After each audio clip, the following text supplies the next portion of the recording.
Сәлем қыздар, бүгін сіздерге осындай өте дәмді, әрі жасалуы да өте оңай опипай пирожныйдың рецептін ұсынамын.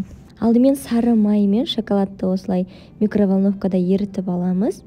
Кейін бөлек ыдыста жұмыртқа мен қантты венчикпен араластырамыз. Не болмаса миксермен араластырсаңыздар да болады.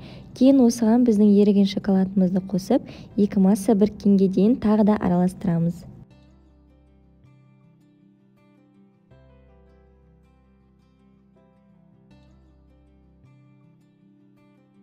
Құрғақ қоспаларды, яғни ұн, какао, разрыхлитель барлығын бөлек ыдыста біріктіріп алдық, және осыны біздің сұйық массамызға екі бөлікпен қоса отырып, қоймалжың қамыр жасап аламыз. Қамырды жасап алғаннан кейін тағы да 10-15 минутқа қалдырамыз, себебі сол аралықта біздің қамырымыз тағы да қоюланып, формасын жақсы ұстайтын болады.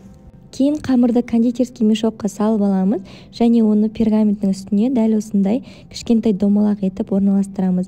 Араларын кішкене алшақ етеміз, себебі пісу барысында олар үлкейетін болады. Және пирожныйды қызып тұрған пеште 180 градуста 10 минутта пісіріп аламыз. Піскеннен кейін толықтай суытамыз, және размерлері бойынша келетін осындай паралар жасап аламыз.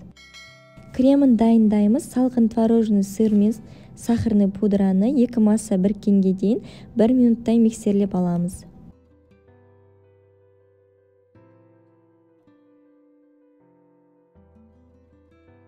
Кейін оған салқын сливкеді өлшеп қосамыз, және қоймалжың крем болғанға дейін миксерлейтін боламыз.